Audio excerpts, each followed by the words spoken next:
The moment the seat belt sign went off after takeoff, half a dozen fitness coaches, physiotherapists and sports scientists leaped out of their seats and got work on the Socceroos' recovery after their grueling draw with Honduras on Saturday, AEDT. They went straight to the back of the chartered Qantas flight where the rear seats had been transformed into a flying fitness studio. 2 massage tables were fixed across the back seats where one by one, the players walked down the aisles to begin their treatment.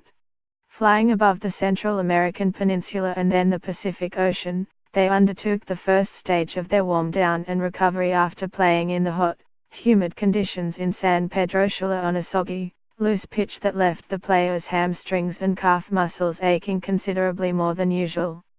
Some players suggested was the worst pitch they had played on in their careers. One claimed it was easier to run on sand than the paddock at the Estadio Olímpico.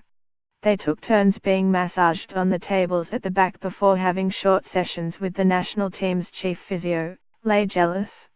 No stone was left unturned on the lavish chartered flight provided by Football Federation Australia to give the Socceroos every chance possible to qualify for the 2018 World Cup in Russia by gaining a major fitness advantage over Honduras before the second leg at ANZ Stadium in Sydney on November the 15th.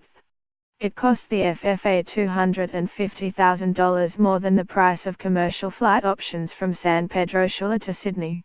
The attention to detail was something to be marvelled. The team's sports scientist driver Craig Duncan was given the reins to the aircraft's lighting and air conditioning. For the first 5 hours, the lights were turned up to their brightest level to help the players stay awake and begin their adjustment to the 17-hour time difference between Honduras and Sydney. The temperature was set initially to 24 degrees, warm enough to make sleeping uncomfortable in the early stages of the flight. During this period, the players went through all their recovery at the rear of the plane, or were huddled in groups playing cards, chatting and playing video games. Others wore retimer glasses that project light onto the face to help readjust body clocks. It's a light therapy device used to help people in the Northern Hemisphere combat the various health problems that come with sunlight deficiencies and is popular in Scandinavian countries. For the Socceroos, it was simply used to help the players recover as quickly as possible. Midway through the first leg of the journey, the lights began to dim and the temperature dropped slightly as bedtime beckoned. The second half of the flight was when the players had to start readjusting their sleeping patterns. They returned to the business class front end of the plane to gain a few hours sleep before their stop off in Honolulu.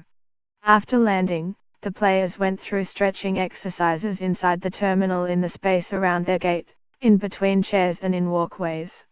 While waiting for the plane to refuel, they swapped the retimer eyewear for orange shade glasses designed to help assist with sleep.